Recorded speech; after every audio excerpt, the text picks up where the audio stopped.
அன்னைக்கு சோனா குருவிக்கு உடல்நிலை சரியில்லை. அதனால சோனா குருவியால கூட்டை விட்டு எழுந்திருக்கவே முடியல. 2-3 தடவை கூட்டை விட்டு எழுந்திருக்க முயற்சி பண்ணின சோனா குருவி உட்கார முடியாம மறுபடியும் கூட்டே விழுந்தது. பிறகு கொஞ்ச நேரம் போனதுக்கு அப்புறம் பியூட்டி கண் வச்சு எழுந்திரிச்சு உட்கார்ந்தது. என்ன இது, அம்மா இன்னும் எழுந்திருக்காம படுத்திருக்காங்க, என்னாச்சு இவங்களுக்கு? இப்படி நினைச்ச பியூட்டி அம்மாவை தொட்டு பார்த்துச்சு. ஐயோ, அம்மாவுக்கு ரொம்ப காய்ச்சல் அடிக்குது. இப்ப நான் என்ன பண்ணுவேன்? வீட்டுல பணமும் இல்ல. ஆனா அம்மாவுக்கு மருந்து வாங்கி ஆகணும். புறா அங்கிள் கிட்ட போய் பணம் கேட்டு பாப்போம், அவர் கண்டிப்பா கொடுப்பாரு. இப்ப நினைச்ச பியூட்டி உடனே புறாவோட வீட்டுக்கு பறந்து போச்சு. ஆனா பியூட்டி புறாவோட வீட்டுக்கு போய் சேர்ந்தப்ப புறாவோட வீடு பூட்டி இருந்தது. உடனே அங்கிருந்து பறந்து போன பியூட்டி யார்கிட்டயோ போய் உதவி கேட்டு பார்த்துச்சு. ஆனா யாருமே உதவி செய்யல. அடுத்து என்ன செய்யறதுன்னு தெரியாத பியூட்டி ஒரு இடத்துல உட்காந்து அழ ஆரம்பிச்சது. குருவி, நீ ஏன் அழுதுகிட்டு இருக்க? உனக்கு பசிக்குதா? கவலைப்படாத, உன்னோட பசிய நான் போக்குறேன். திடீர்னு இப்படி ஒரு குரலை கேட்ட உடனே அந்த இடத்துல உட்கார்ந்து இருந்த பியூட்டி குரல் வந்த திசையை திரும்பி பார்த்தது. குருவி, நான் தான் பேசுனேன், ஏன் கிட்ட வா. நம்ம கிட்ட பேசுனது ஒரு கொடிதான பியூட்டிக்கு இப்பதான் தெரிஞ்சிச்சு. உடனே ஆச்சரியமான பியூட்டி அந்த கொடியை நோக்கி பறந்து போச்சு. நான் பசியில தான் இருக்கேன். ஆனா எனக்கு இப்ப என்னோட பசி முக்கியம் இல்ல. என்னோட அம்மா உடம்பு சரியில்லாம இருக்காங்க. அவங்கள சரி பண்ண இப்ப எனக்கு மருந்து வேணும். குருவி, நீ உங்க அம்மா மேல எவ்வளவு அன்பு வச்சிருக்கன்னு என்னால புரிஞ்சிக்க முடியுது. கவலைப்படாத, உனக்கு தேவையானதை நான் இப்பவே கொடுக்கறேன். இப்படி சொன்ன அந்த கொடி பிறகு சோனா குருவி உடம்பு சரி செய்யறதுக்கான மருந்தையும் பியூட்டியோட பசிய போக்குறதுக்கான பழங்களையும் கொடுத்தது. அதை பார்த்து சந்தோஷப்பட்ட பியூட்டி மருந்தையும் பழங்களையும் எடுத்துக்கிட்டு தன்னோட வீட்டுக்கு திரும்பி வந்துடுச்சு. இப்படி வீட்டுக்கு வந்த பியூட்டி அந்த கொடி கொடுத்த மருந்தை எடுத்து தன்னோட அம்மாவாய் 4 சொட்டு விட்டது. பிறகு கொஞ்ச நேரத்துல எல்லாம் சோனா குருவி எந்திரிச்சு உட்கார்ந்தது. பியூட்டி, எனக்கு நீ எப்படி மருந்து வாங்கிட்டு வந்த? மருந்து வாங்க உன்கிட்ட பணம் ஏது? அப்புறம் இவ்வளவு பழங்கள் உனக்கு எங்க இருந்து கிடைச்சது? உடனே பியூட்டி நடந்தது எல்லாத்தையும் தன்னோட அம்மா கிட்ட சொல்லுச்சு. பியூட்டி சொன்னதை கேட்டுட்டு சோனா குருவி ரொம்பவும் ஆச்சரியப்பட்டுச்சு. பிறகு அவங்க 2 பேரும் கொஞ்சம் பழங்களை எடுத்து சாப்பிட ஆரம்பிச்சாங்க.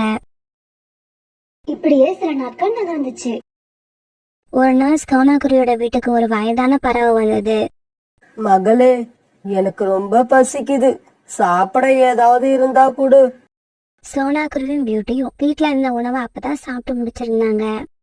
அம்மா, வீட்டுல இருந்த உணவை நானும் என் மகனும் இப்பதான் சாப்பிட்டு முடிச்சோம். இப்ப உங்களுக்கு கொடுக்கறதுக்கு என்கிட்ட எதுவுமே இல்ல. அம்மா, இந்த பாட்டிய இங்கேயே உட்கார சொல்லுங்க. நான் போய் அந்த கொடி கிட்ட ஏதாவது உணவு வாங்கிக்கிட்டு வரேன். இப்படி சொன்ன பியூட்டி பிறகு அங்கறையும் அந்த கொடி இருந்த இடத்த நோக்கி பறந்து போச்சு. மந்திர கொடியே, மந்திர கொடியே, ஒரு வயதான பறவை உணவு இல்லாம பசியில இருக்கு. அதுக்காக கொஞ்சம் உணவு கொடு. குருவி, உன்னை நினைச்சா எனக்கு ரொம்ப பெருமையா இருக்கு. நீ முதல் தடவை என்கிட்ட வந்தப்ப உங்க அம்மா உடம்ப சரி பண்றதுக்கான மருந்து கேட்ட. இப்ப ஒரு வயதான பறவையோட பசிய போக்குறதுக்காக உணவு கேட்கிற. உன்னை உங்க அம்மா நேர்மையாவும் உண்மையாவும் வளர்த்திருக்காங்க. இப்படி சொன்ன அந்த மந்திர கொடி உடனே ஒரு இனிப்பான ஆப்பிள கொடுத்தது.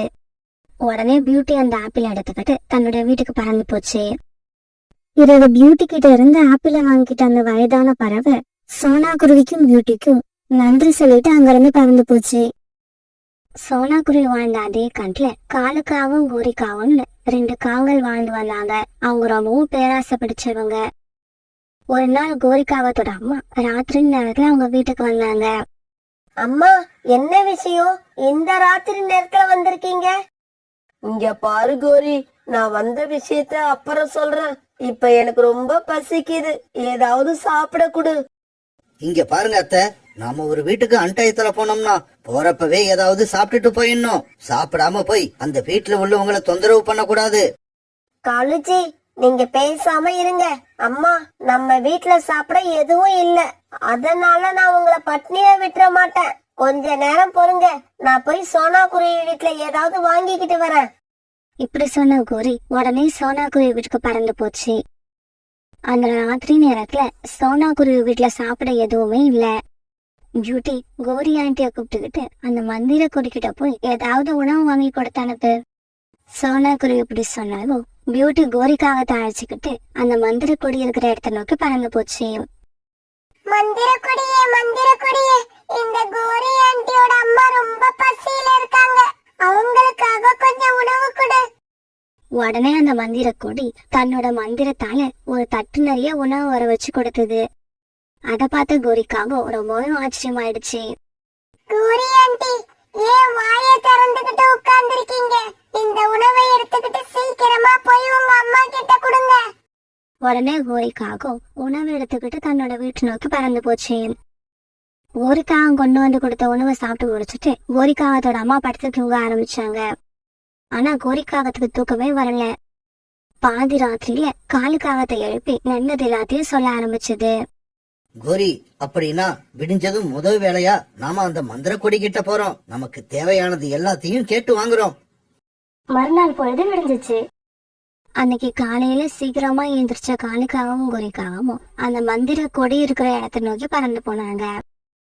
மந்திர கொடியே, எனக்கு எனக்கு என்னங்க காலுஜி, எனக்கு என்ன கேக்குறதுனே தெரியல. ஒரே படபடப்பா இருக்கு. கோரி, டென்ஷன் ஆகாத, நார்மலா இரு. இங்க பாரு, உன்னோட கழுத்துக்கு ஒரு நெக்லஸ் போட்டா நீ ரொம்பவும் அழகா இருப்ப. அதனால ஒரு நெக்லஸ கேட்டு வாங்கிக்க. அப்படியா? சரி, அதையே கேக்குறேன். மந்திர கொடியே, என்னோட கழுத்துக்கு ஏத்த மாதிரி ஒரு நல்ல நெக்லஸ் ஒண்ணு கொடு. நெக்லஸ்னா எப்படி தெரியுமா இருக்கணும்? என்னோட கழுத்தை ஒட்டி இருக்கணும். அப்படியா? நீ கேட்ட மாதிரி ஒரு நெக்லஸ் நான் இப்பவே கொடுக்கறேன். மந்திர கொடியே, அவசரப்படாத, ஒரு நிமிஷம் இரு. என்னங்க, ஒரே நெக்லஸ எப்பவும் போட்டுக்கிட்டு இருந்தா அது அவ்வளவு நல்லா இருக்காது. அதனால வீட்ல இருக்கிறப்ப போட்டுக்கிறதுக்கு ஒண்ணு, எங்கேயாவது ஃபங்க்ஷன் போறப்ப போட்டுக்கிறதுக்கு ஒண்ணு, ஆக மொத்தம் 2 நெக்லஸ் இருந்தாதான் நல்லா இருக்கும். அதனால என்ன, கேக்குறது தான் கேக்குற. 2 நெக்லஸா கேட்டு வாங்கிக்க. மந்திர கொடியே, எனக்கு 2 நெக்லஸ் வேணும். வீட்ல இருக்கிறப்ப போட்டுக்க ஒண்ணு, வெளியில போறப்ப போட்டுக்க ஒண்ணு. கோரிக்கா இப்படி கேட்டதும் அந்த மந்திர கொடிக்கு கோபம் வந்துருச்சு. இருந்தாலும் கோபத்தை அடக்கிக்கிட்டு சாதாரணமா பேச ஆரம்பிச்சது. உனக்கு இப்ப 2 நெக்லஸ் வேணும், அவ்வளவுதானே? நீ கேட்ட 2 நெக்லஸையும் நான் உனக்கு இப்பவே கொடுக்கறேன். மந்திர கொடியே, ஒரு நிமிஷம் இரு. என்னங்க, வீட்ல எங்க அம்மா வேற இருக்காங்க. நான் 2 நெக்லஸ் வாங்கிக்கிட்டு போனா அதுல ஒண்ண எனக்கு கொடுன்னு கேட்பாங்க. இப்ப என்ன பண்றது? கோரி, இதெல்லாம் நமக்கு ஒரு பிரச்சனையா? இந்த மந்திர கொடி என்ன காசு கொடுத்தா நமக்கு வாங்கி கொடுக்க போகுது? எல்லாமே மந்திரம் தானே. கேக்குறது தான் கேக்குற, 3ஆ கேட்டுக்க. மந்திர கொடியே, இங்க பாரு, நான் கேட்ட மாதிரி எனக்கு 2 நெக்லஸ், அப்புறம் வீட்ல இருக்கிற எங்க அம்மாவுக்கு அவங்க போட்டுக்கிற மாதிரி ஒரு நெக்லஸ், மொத்தம் 3 நெக்லஸ் கொடு. கோரிக்காவும் இப்படி கேட்ட உடனே அந்த மந்திர கொடிக்கு அளவு கடந்த கோபம் வந்துருச்சு. இப்படி கோபம் வந்த அந்த மந்திர கொடி உடனே காலுக்காகத்தையும் கோரிக்காகத்தையும் தன்னோட கொடியான அவளோட வாழை பிடிச்சு அப்படியே மேல தூக்கிக்கிச்சு. இப்படி பிடிச்சு தூக்குன அந்த கொடி பிறகு அவங்க 2 பேரையும் தரையில மோத ஆரம்பிச்சது. ஐயோ, வலி தாங்கலையே, உயிர் போகுதே. மந்திர கொடியே, உங்ககிட்ட நெக்லஸ் கேட்டதெல்லாம் நான் இல்ல, என்னோட மனைவிதான். அதனால தயவு செஞ்சு என்ன விட்டுடு. மந்திர கொடியே, நான் பெரிய தப்பு பண்ணிட்டேன். எனக்கு எதுவும் தேவையில்லை, என்ன உயிரோட விட்டுடு, அது போதும். உடனே அந்த மந்திர கொடி இந்த காவல தலைக்கே தரையில போட்டு அடிச்சுக்கிட்டு இருந்ததை நிப்பாட்டுச்சு. காகங்களே, பேராசை பிடிச்ச நீங்க என்கிட்ட இருந்து ஒரு குண்டூசிய கூட வாங்க முடியாது. இப்போ உங்களை உயிரோட விடுறேன். இன்னும் ஒரு தடவை இந்த பக்கம் வந்தீங்கன்னா நீங்க உயிரோட போக முடியாது. இப்படி சொன்ன அந்த மந்திர கொடி பிறகு காலுக்காகத்தையும் கோரிக்காகத்தையும் தன்னோட கொடியில இருந்து விடுவிச்சது. அப்பாடா காலுஜி, நாம உயிரோட தப்பிப்போன்னு நான் நினைக்கவே இல்ல. கோரி, இங்கேயே உட்காந்து பேசிக்கிட்டு இருக்க வேண்டாம். அந்த கொடிக்கு மறுபடியும் கோபம் வந்துட போகுது. வா, இடத்த காலி பண்ணுவோம். பிறகு காங்கள் 2 பேரும் தப்பிச்சா போதும்னு தங்களோட வீட்டு நோக்கி பறந்து போனாங்க. மேற்கு தொடர்ச்சி மலையோட அடிவாரத்துல இருந்த ஒரு அடர்த்தியான காட்டுல 2 குருவிகள் வாழ்ந்து வந்தாங்க. ஆண் குருவியோட பேரு ராணா குருவி, பெண் குருவியோட பேரு சோனா. இவங்க 2 பேருக்கும் கல்யாணம் ஆகி கொஞ்ச நாள் தான் ஆயிருந்தது. கொஞ்ச நாள் கழிச்சு சோனா குருவி ஒரு முட்டையிட்ட நாள்ல இருந்து சோனா குருவிக்கு உடல்நிலை சரியில்லை. அதனால ராணா குருவி தன்னோட மனைவிய பறந்து டாக்டர் ஹாஸ்பிட்டலுக்கு அழைச்சிட்டு போச்சு. இங்க பாரு ராணா, உன் மனைவிக்கு உடம்பு ஏற்கனவே வீக்கா இருந்திருக்கு. இதுல இப்ப முட்டையிட்டதுக்கு அப்புறம் அவளோட உடம்பு ரொம்பவும் பலகீனமா போயிடுச்சு. நான் கொடுக்கற மாத்திரை மருந்து தவறாம கொடு.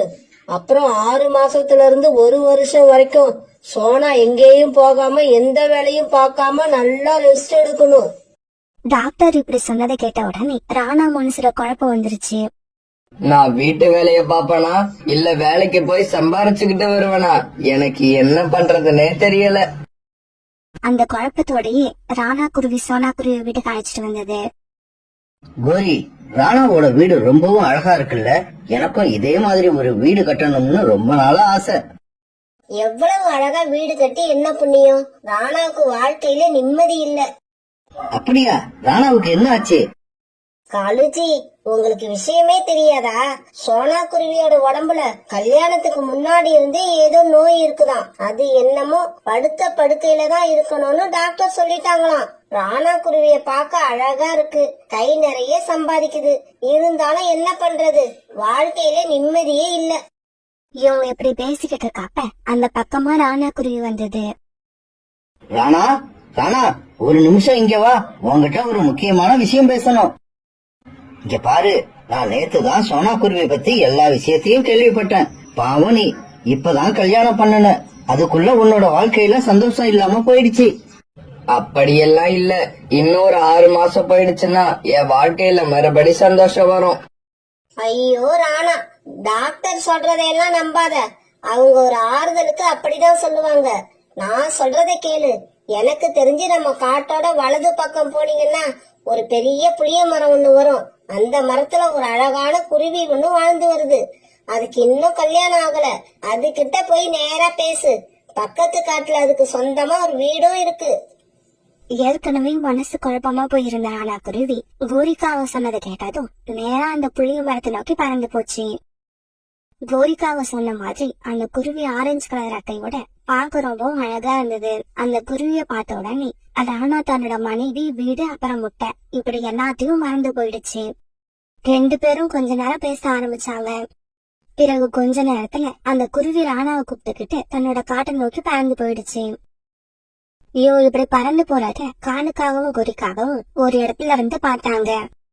காலுஜி, நான் நினைச்ச மாதிரியே அந்த குருவி ராணாவை கூப்பிட்டுக்கிட்டு தன்னோட வீட்டுக்கு போயிடுச்சு. இதுக்கப்புறம் ராணா இந்த காட்டு பக்கம் வரவே வராது. அது சரி, ராணா அந்த குருவி கூட போறதுல உனக்கு என்ன அப்படி சந்தோஷம்? என்னோட சந்தோஷத்துக்கு என்ன காரணம்னு நாளைக்கு உங்களுக்கு தெரியும். அன்னைக்கு சாயங்காலம் ஆச்சு. வேலைக்கு போன ராணாவை காணோம்னு சோனா குருவி ரொம்ப வருத்தத்துல உட்கார்ந்து இருந்தது. என்ன இது, இவரை இன்னும் காணோம், எனக்கு என்னமோ ரொம்ப பயமா இருக்கு. இப்படி நினைச்சுக்கிட்டு கூட்டில படுத்த சோனா குருவி ராத்திரி பூரா தூங்கவே இல்லை. மறுநாள் பொழுது விடிஞ்சிச்சு. காலையிலேயே காணுக்காகவும் கோரிக்காகவும் வந்து சோனா குருவி வீட்டு கதவை தட்ட ஆரம்பிச்சாங்க. சோனா, சீக்கிரம் வெளியில வா. எவ்வளவு நேரமா கதவை தட்டுறது? கதவு தட்ட சத்த கேட்ட சோனா குருவியும் வீட்டை விட்டு வெளியே வந்தது. இங்க பாரு, உன்னோட புருஷன் ராணா குருவி பக்கத்து காட்டுல இருக்கிற ஒரு பொண்ண கல்யாணம் பண்ணிக்கிட்டு அவ கூடவே போயிடுச்சு. இதுக்கப்புறம் ராணாவை நீ எதிர்பார்த்து உட்கார்ந்துருக்காத. அது மட்டும் இல்ல, குடும்பத்தையே வேணாம்னு விட்டுட்டு போன ராணா இந்த வீட்டை எங்களுக்கு வித்துட்டு போயிடுச்சு. அதனால வீட்டை சீக்கிரமா காலி பண்ணு. காவல் சொன்னதை கேட்டு சோனா குருவிக்கு மயக்கம் வர முதல்ல ஆயிடுச்சு. இல்ல, இப்படியெல்லாம் நடந்திருக்காது, நீங்க பொய் சொல்றீங்க, நான் வீட்டை காலி பண்ண மாட்டேன். என்னது, காலி பண்ண மாட்டியா? இங்க பாரு சோனா, நீயா வீட்டை காலி பண்ணினா உனக்கு மரியாதை இல்லன்னா வீட்டுக்குள்ள உள்ள முட்டையை தூக்கி வெளியில போட்டுருவோம். காவல் சொன்னதை கேட்டுட்டு பயந்து போன சோனா குருவி பிறகு வீட்டுக்குள்ள போய் தன்னோட முட்டையை எடுத்துக்கிட்டு அழுதுகிட்டே பறந்து போயிடுச்சு. கோரி, நீ இவ்வளவு புத்திசாலியா இருப்பன்னு நான் நினைக்கவே இல்ல. அபி, உன்னோட வீடு ரொம்பவும் அழகா இருக்கு. ராணாஜி, இந்த வீடு எங்க அம்மா பார்த்து பார்த்து கட்டின வீடு. அபி, இதுக்கப்புறம் நீ எதை பத்தியும் கவலைப்படாத. நான் நிறைய சம்பாதிப்பேன். நாம இந்த காட்டுலயே பெரிய பணக்காரங்களா மாறுவோம். ராணாஜி, நீங்க இப்ப சோனாவை விட்டுட்டு என் கூட வந்த மாதிரி என்னையே விட்டுட்டு போயிட மாட்டீங்கல்ல? என்ன இப்படி கேட்டுட்ட? சோனாவுக்கு நோய் வந்துடுச்சு, அதுவும் உடனே சரியா போகிற நோய் இல்ல. இதுக்கப்புறமும் சோனா கூட வாழ்ந்து என்னால எப்படி சந்தோஷமா இருக்க முடியும்? நான் என்னோட வேலைய பாப்பனா இல்ல சோனாவுக்கு வைத்தியம் பாத்துக்கிட்டு இருப்பனா? ராணாஜி, நான் சும்மா விளையாட்டுக்கு தான் இப்படி கேட்டேன். இதுக்கப்புறம் சோனாவை பத்தியோ சோனாவோட முட்டைய பத்தியோ நான் எந்த கேள்வியும் கேட்க மாட்டேன். நீங்களும் அவங்கள பத்தி என்கிட்ட பேசாதீங்க. தன்னோட முட்டையை தூக்கிட்டு பறந்து போன சோனா குருவி ரொம்பவும் மூச்சு வாங்கினதால ஒரு இடத்துல உட்கார்ந்து கொஞ்ச நேரம் ஓய்வு எடுத்தது. அப்ப பக்கத்துல தங்களுடைய வயல்ல புறாவும் ராணி புறாவும் வேலை பார்த்துக்கிட்டு இருந்தாங்க. சோனாவை பார்த்த ராணி புறா அங்க வந்தது. நீங்க யாரு? உங்க முகத்தை பார்த்தா ரொம்ப களைப்பா இருக்கிற மாதிரி இருக்கு. உடனே சோனா குருவி நடந்தது எல்லாத்தையும் அழுதுகிட்டு ராணி புறா கிட்ட சொல்லுச்சு. இவங்க பேசுறத பார்த்த புறாவும் அங்க வந்து சோனா குருவி சொன்ன கதை எல்லாத்தையும் கேட்டுச்சு. இங்க பாரு சோனா, நீ வேற எங்கேயும் போக வேண்டாம். எங்க வீட்டுக்கு பக்கத்திலேயே ஒரு சின்ன வீடு இருக்கு, நீ அங்கேயே தங்கிக்க. நீ அங்க தங்கிக்கிட்டு எங்களோட இந்த வயல்ல வேலை பாரு. புறா சொன்னதை ஏத்துக்கிட்ட சோனா குருவி பிறகு அந்த வீட்லயே வாழ ஆரம்பிச்சது. கொஞ்ச நாள்லயே சோனா குருவியோட முட்டையில இருந்து ஒரு அழகான பெண் குழந்தை வெளி வந்தது. ராணி, இங்க வந்து பாரு, என்னோட முட்டையில இருந்து ஒரு அழகான குழந்தை வெளி வந்திருக்கு. புறாவும் ராணி புறாவும் சோனாவையும் அந்த குழந்தையும் ரொம்ப நல்ல விதமா பாத்துக்கிட்டாங்க. புவானா, உங்களையும் ராணியையும் என்னால எப்பவுமே மறக்க முடியாது. நீங்க 2 பேரும் என்னையும் என் குழந்தையையும் ரொம்ப நல்லா பாத்துக்கிறீங்க. சோனா, நாம மத்தவங்கள கவனிச்சாதான் கடவுள் நம்மள கவனிப்பாரு. இப்படியே சில நாட்கள் நகர்ந்துச்சு.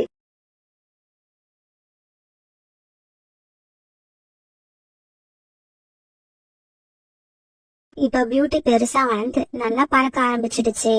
தன்னோட பொண்ணு பார்க்காத சோனா குருவி ரொம்ப சந்தோஷமா பாத்துக்கிட்டு இருந்தது. பியூட்டி, பறந்தது போதும், அம்மா கிட்ட வா. அம்மா அம்மா, இன்னும் கொஞ்ச நேரம் பறக்கிறம்மா. எனக்கு பறக்கிறதுக்கு ரொம்ப ஜாலியா இருக்கு. நம்ம வாழ்க்கை எப்பவும் ஒரே மாதிரி இருக்காது. கஷ்டங்கள் வரும், இருந்தாலும் அது எப்பவும் இருக்காது. கொஞ்ச நாள்லயே அந்த கஷ்டம் சந்தோஷமா மாறும். அதே சமயம் சில பேரோட வாழ்க்கையில இப்படியும் நடக்கும். ஒரு நாள் மரம் வெட்டிக்கிட்டு இருக்கும் போது ராணா குருவி கையில இருந்து கோடாரி நழுவி அதோட கால்ல விழுந்து ஒரு கால் துண்டாயிடுச்சு. அபி, இதுக்கு மேல ஒன்னும் பண்ண முடியாது. ராணா எப்பவும் கூட்டுல படுத்துதான் இருக்கணும். அதுக்கு தேவையானதையெல்லாம் நீதான் கவனிச்சுக்கணும். இப்படி சொல்லிட்டு பருந்து டாக்டர் அங்க இருந்து பறந்து போயிட்டாங்க. அபி, எனக்கு மனசு ரொம்ப கஷ்டமா இருக்கு. நீங்க கஷ்டப்படுறதுக்கு இதுல என்ன இருக்கு? நியாயமா பார்த்தா நான் தான் ரொம்ப கஷ்டப்படணும். எல்லாம் என் தலை விதி. இப்படி கொஞ்ச நாள் ராணா குருவி தன்னோட வீட்டுல வச்சு பாத்துக்கிட்ட அபி ஒரு நாள் இப்படி பேச ஆரம்பிச்சது. இங்க பாருங்க ராணா, இப்ப நான் வேலைக்கு போக வேண்டியிருக்கு. அதனால உங்களை என்னால சரியா கவனிச்சுக்க முடியாது. நானும் அம்மாவும் ஆரம்பத்துல வாழ்ந்த கூடு ஒண்ணு இங்க பக்கத்துலதான் இருக்கு. உங்களை நான் அங்க கொண்டு போய் விட்டுறேன். தினமும் உங்களுக்கு தேவையான உணவையும் கொண்டு வந்து தாரேன். கொஞ்ச நாள் நீங்க அங்கேயே இருங்க. இப்படி சொன்ன அபி பிறகு ராணா குருவி அந்த கூட்டுல போய் படுக்க வச்சது. ஆரம்பத்துல கொஞ்ச நாள் உணவும் தண்ணீரும் கொண்டு வந்து ராணா குருவிக்கு கொடுத்த அபி இப்ப எல்லாம் அந்த கூட்டு பக்கம் வரதே இல்ல. இதையெல்லாம் நான் அனுபவிச்சே ஆகணும். சோனா குருவியையும் என்னோட முட்டையையும் தனியா தவிக்க விட்டுட்டு வந்த எனக்கு இந்த தண்டனை தேவைதான். சோனாவும் பியூட்டியும் இப்ப புறாவோட தர்பூசணி வயல்ல வேலை பார்க்க ஆரம்பிச்சிருந்தாங்க. இப்ப சோனா குருவி தனக்காக ஒரு அழகான சின்ன வீட்டையும் கட்டிக்கிச்சு. சோனா, நீ தனியா ஒரு வீட்டை கட்டினதை நினைச்சு எனக்கு ரொம்ப சந்தோஷமா இருக்கு. புறாண்ணா, இது எல்லாமே எனக்கு நீங்க கொடுத்த வாழ்க்கை. உங்களோட உதவி இல்லைன்னா என்னால எதுவுமே செஞ்சிருக்க முடியாது. ஒரு நாள் பியூட்டி பறந்து வந்துகிட்டு இருக்கும் போது ராணா குருவி அதை பார்த்துட்டு தான் பக்கத்துல கூப்பிட்டுச்சு. அங்கிள், சொல்லுங்க அங்கிள், எதுக்காக என்ன கூப்பிட்டீங்க? மகளே, எனக்கு ரொம்ப தாகமா இருக்கு, கொஞ்சம் தண்ணி கொண்டு வந்து கொடுக்கறியா? பியூட்டி கிட்டையும் இயற்கையாவே தன்னோட அம்மா மாதிரி எல்லாருக்கும் உதவி செய்யற குணம் இருந்தது. இதோ இப்பவே போய் எடுத்துக்கிட்டு வரேன் அங்கிள். இப்படி சொன்ன பியூட்டி பன்னீரை மட்டும் எடுத்துக்கிட்டு வரல, அது கூடவே கொஞ்சம் தானியங்களையும் கொண்டு வந்தது. அங்கிள், உங்களை பார்த்தா பசியில இருக்கிற மாதிரி இருக்கு. இந்த தானியங்களை சாப்பிட்டுட்டு அப்புறமா இந்த தண்ணீரை குடிங்க. மகளே, உன்னை பெத்தவங்க கொடுத்து வச்சவங்க, உனக்கு ரொம்பவும் நல்ல மனசு. பிறகு அந்த இடத்த விட்டு பறந்து தன்னோட வீட்டுக்கு போன பியூட்டி தன்னோட அம்மா கிட்ட நடந்ததை சொல்லுச்சு. பியூட்டி, நீ சொல்றதை கேட்கும்போது எனக்கு மனசு ரொம்ப சந்தோஷமா இருக்கு. நீ எப்பவுமே மத்தவங்களுக்கு உதவி செய்யற விஷயத்துல இதே மாதிரி நடந்துக்கணும். பிறகு அடிக்கடி பியூட்டி அந்த பக்கம் போறப்ப ராணா குருவிக்கு தண்ணீரும் உணவும் கொண்டு போய் கொடுக்க ஆரம்பிச்சது. பியூட்டி, இன்னைக்கு நானும் உன் கூட வரேன். நீ ரொம்ப நாளா உதவி செஞ்சிட்டு இருக்க அந்த அங்கிள எனக்கும் பார்க்கணும் போல இருக்கு. பிறகு தண்ணீரையும் தானியங்களையும் எடுத்துக்கிட்டு பியூட்டி போனப்ப கூடவே சோனா குருவியும் போச்சு. அன்னைக்கு ராணா குருவியோட உடல்நிலை ரொம்ப மோசமா இருந்தது. அங்கிள், உங்களை பார்க்க இன்னைக்கு எங்க அம்மாவும் வந்திருக்காங்க. சோனா, நீயா? பியூட்டி நம்மளோட பொண்ணா? பியூட்டி, நீ இவருக்காகவா இத்தனை நாள் உணவும் தண்ணீரும் கொண்டு வந்து கொடுத்த? அம்மா, நீங்க ஏன் அழுவுறீங்க? இந்த அங்கிள் உங்களுக்கு ஏற்கனவே தெரியுமா? பியூட்டியோட அப்பா, நான் கஷ்டப்பட்டதை விட நீங்க ரொம்ப அதிகமா கஷ்டப்படுறீங்க. இது என்னால பார்க்க முடியல. இப்ப சோனா குருவி ராணா குருவி 2 பேருமே தண்ணீரை அடக்க முடியாம அழுதுகிட்டே இருந்தாங்க. மகளே, உனக்கு நான் அங்கிள் இல்ல, நான் உன்னோட அப்பா. உங்க அம்மா கிட்ட பேசுற தகுதி எனக்கு இல்ல. உங்க அம்மா கிட்ட சொல்லி என்ன மன்னிக்க சொல்லு, இல்லன்னா என்னோட ஆத்மா சாந்தி அடையாது. இப்படி சொன்ன ராணா குருவி தன்னோட கண்ணு நிரந்தரமா